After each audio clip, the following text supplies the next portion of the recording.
F, 22, have always been the type to avoid confrontation.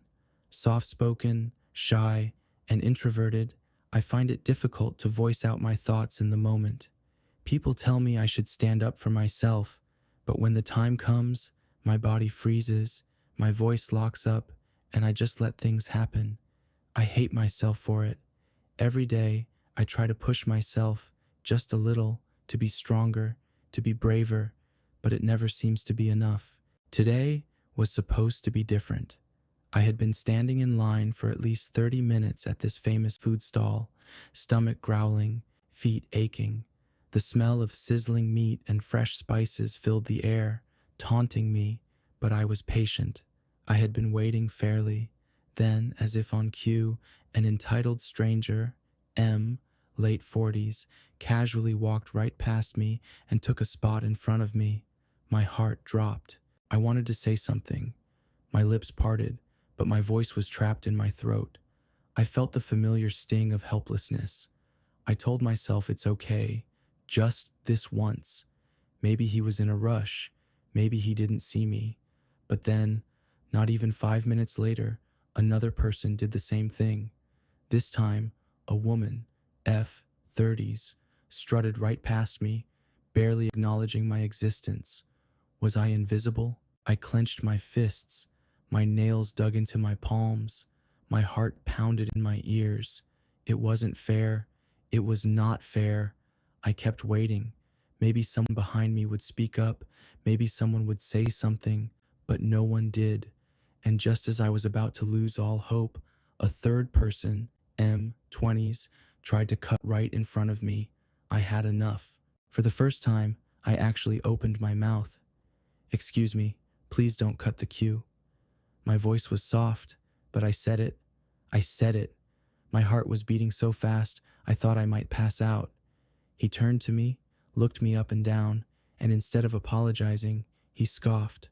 "What's your problem?" His voice was loud, aggressive.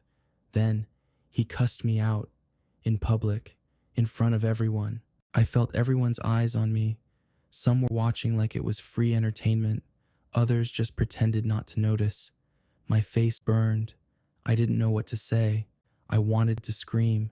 I wanted to defend myself, but the words wouldn't come. He ignored me and stayed in front, ordering his food like nothing happened. And that's not even the worst part. The woman behind me tapped my shoulder, and I thought, finally, someone was going to support me. But instead, she glared at me and said, "Why did you let him cut in front of you?" My stomach dropped. I just stared at her, completely at a loss for words. What was I supposed to say? I tried to stop him. I actually spoke up, and it didn't even matter. The humiliation, the frustration, the pure, overwhelming anger and sadness hit me like a tidal wave. And then, before I knew it, I felt tears rolling down my cheeks. That's when I ran. I didn't think. I just turned around and ran. I ran past the food stall, past the crowded streets, past everything.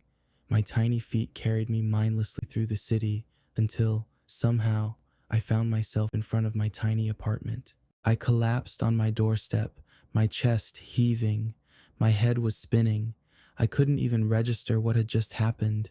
All I knew was that I felt empty, lost. I didn't go to work. I turned off my phone. I didn't eat. I just lay there, replaying everything over and over again, questioning everything. Why are people like this? Why do people feel so entitled? Why can't people just be kind to each other? Why am I like this? I wanted to be stronger. I wanted to fight back. But at the end of the day, I was still that same person, standing frozen, unable to do anything. And now, I don't know what to do. I must have drifted off at some point, because when I woke up, it was already evening.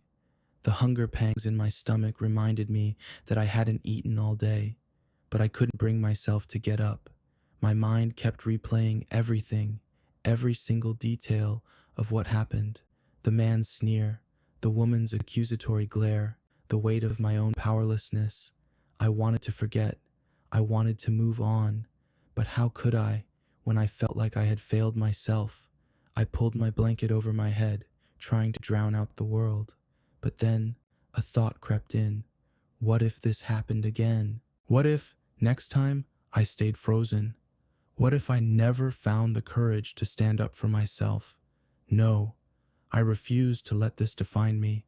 I forced myself to sit up. My hands were still shaking. My body felt weak, but I reached for my phone. Maybe I needed to talk to someone.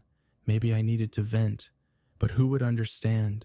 Who would get it? That's when I opened a blank document and started typing. I poured everything into it. Every emotion, every frustration, every moment of helplessness.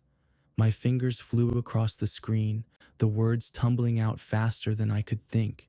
And for the first time, I didn't hesitate. I didn't hold back. I wrote everything. And as I did, something inside me shifted. Maybe I wasn't strong yet. Maybe I still had a long way to go. But this was a start. And maybe, just maybe, someone out there would read my words and understand. Maybe someone would say, "You're not alone." The next morning, I woke up to a notification. My post had been shared and comments were pouring in. People telling their own stories, people saying they understood, strangers offering words of encouragement. For the first time in a long while, I didn't feel so alone. I stepped outside, breathing in the crisp morning air. The world kept moving, but so would I. Next time, I promised myself I wouldn't run. Next time, I'd speak louder. I'd stand taller. I wasn't there yet, but I was trying. And for now, that was enough. But deep down, I knew one thing. I wasn't just writing to vent. I was writing to remind myself that I had a choice. A choice to let people walk over me, or a choice to take up space and demand to be seen. So, I made a decision.